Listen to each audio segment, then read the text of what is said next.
Let me give a little bit of a more in-depth introduction of myself. So I came to JavaScript uh, as a Java, C++, and Ruby developer. So that is my perspective. And I'm a product guy who happens to code. So I get more excited about shipping, getting things in the hands of customers, than I do about some of the fine-tuning work that we can all agree is important, but that's not where I get like that personal satisfaction. I like building things up quickly and sustainably and having that kind of speed. So that's what draws me to Ember in particular. I want to explain how this course is a little bit different than the other front-end master's course on Ember that I did about a year ago. So this is not about teaching basic concepts. This is about using them. And this is about understanding how these pieces fit together to give you a successful experience, right? To save you time and to deliver on the promise of increased productivity. So we're going to go way beyond the framework. We're going to deal with build tools, with important Ember add-ons and plugins that have emerged as the standard solution for solving certain types of problems. And I want to give you some insight into tools that people use when building Ember apps that help save time and help make those iterative loops really nice and short and elegant.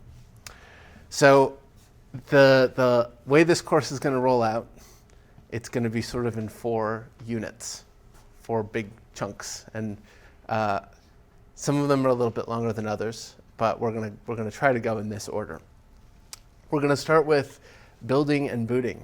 So this is getting started with Ember, but not introduction to Ember. This is how your app gets started, literally, how it is built up from your ES6 files and all of your different CSS files and so on, how that's assembled into something to send to your customers' browsers, and then how that app starts up and where is the appropriate place to do particular things.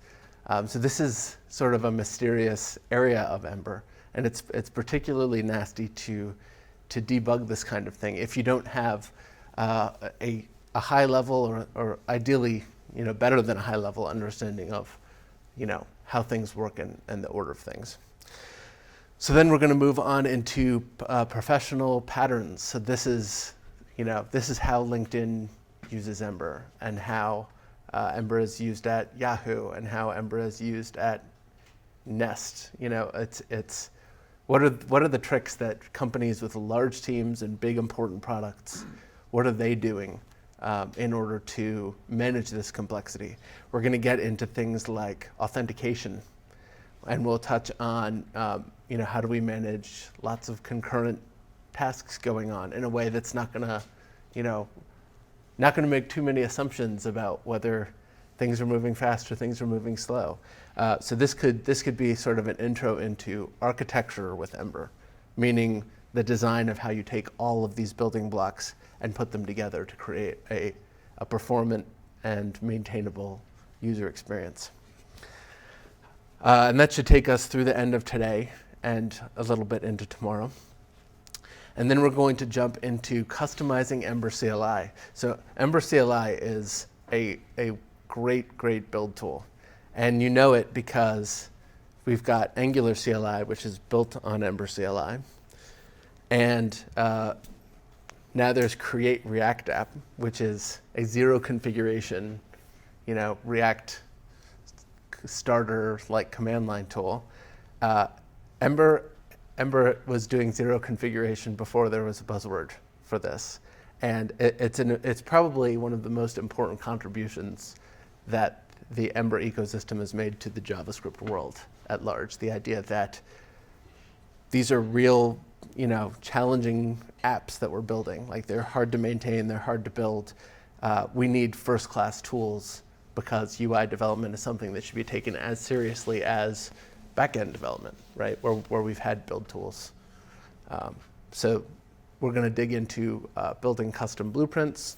We're going to talk about one of the really interesting aspects of new developments in Ember, which is slicing your app up into different parts. So you've got an experience you want to deliver. How does that manifest itself in terms of several add-ons, maybe a couple engines, and then the host application itself? So we're going to kind of figure out how to use that modularity to our advantage. And then finally, and this last topic is sort of expandable or compressible depending on how much time we have.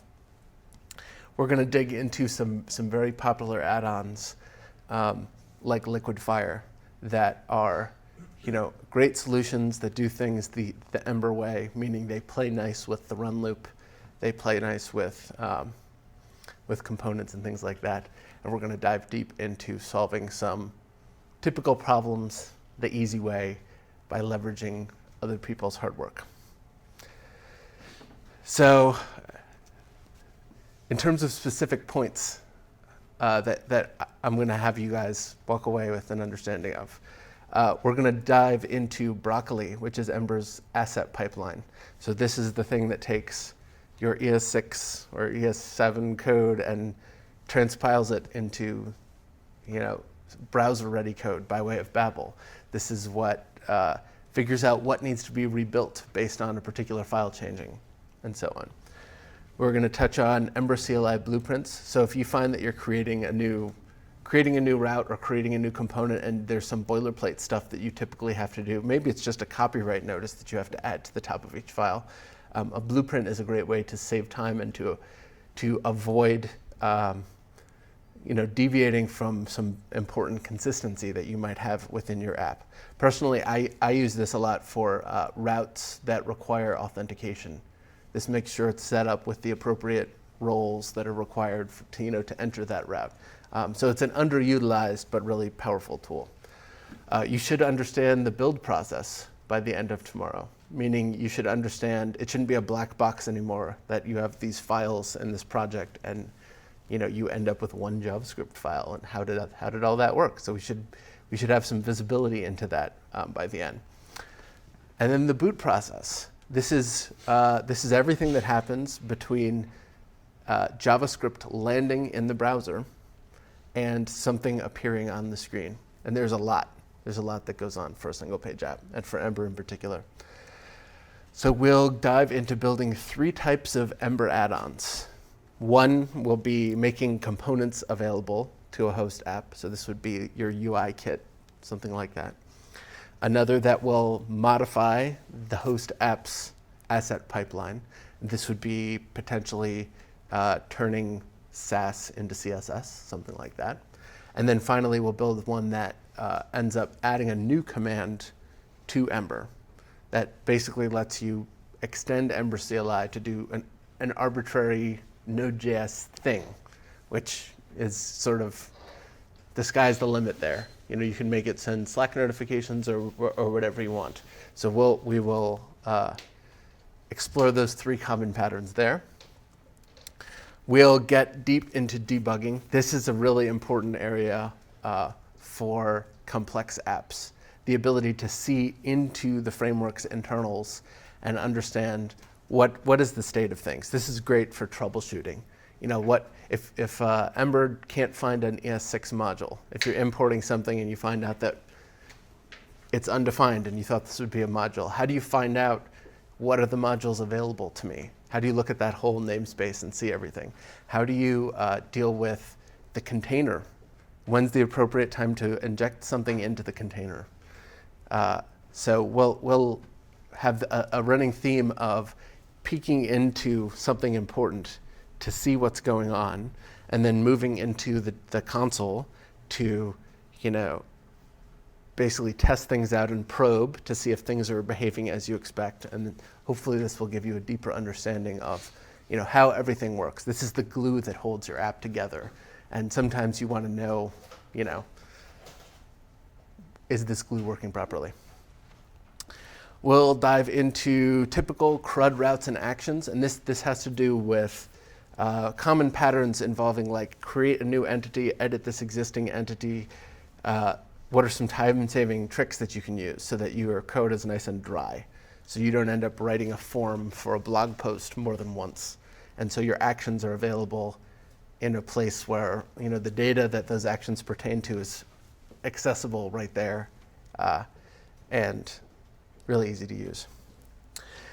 So today I'll be using a lot of ES6. I typically try to avoid this with introductory level courses because it doesn't really add to understanding of Ember itself. But as this is an advanced course, I'm going to be using things like async and wait, because I think that there are some really useful, useful things you can do with ES6 that make the code way more readable and make it so that there's sort of less to go wrong because there's less imperative stuff going on. We're going to spend a lot of time with fastboot, and this will be today. This will be the first half of today, which is Ember's server-side rendering technology. And this is important in terms of making that first paint happen as quickly as possible. This is your user's perception of like the app has loaded. It's when they finally see something on the screen. Tomorrow we'll dive into modular app architecture, and this has to do with, given an app that has to do a certain number of things, where are the add-ons? Like what should you be putting in add-ons that app consumes? Even something called in-repo add-ons. So this is an encapsulated chunk of code, right? It's just almost like a separate project, but it lives in the same Git repository. And this is great, especially if you're not sure whether one day you might need this thing in another app. And you don't want to pay the price for all of that complexity of several independently versioned things, but you still want to make sure you draw a line and you don't let things bleed together. So we'll talk about modularity. State management is my number one thing I troubleshoot when I go out and help teams with Ember. It is a nasty business no matter whether you use React or Angular or Meteor or Ember. Managing state is where lots of apps tend to go wrong, and where lots of apps start getting slow, and where you end up with this mystery code that sort of works in most situations but ends up having hard to pin down bugs in others. And then finally, with whatever time we have left tomorrow, we're going to dive into my most popular add-ons list. And this includes things like Liquid Fire and some great add-ons that give you helpers that you can use to put logic in your templates. Within reason, you can save some imperative JavaScript code by having declarative template helpers for things like Boolean logic or common actions, things like that. And the bottom line is, I don't want you to just be able to play with Ember, to be able to build a blog site with it or something like that, which is going to be our example today. But we're gonna go and try to broach into that next level of complexity where you could lead a team. You could have the technical knowledge of this framework to be able to handle all of the aspects that are required in order to be able to build and deploy and maintain and plan out a very, very large Ember project. And that's not to say that this is only for people that are working with large Ember projects, but if you can manage complexity, it'll work equally well with smaller projects.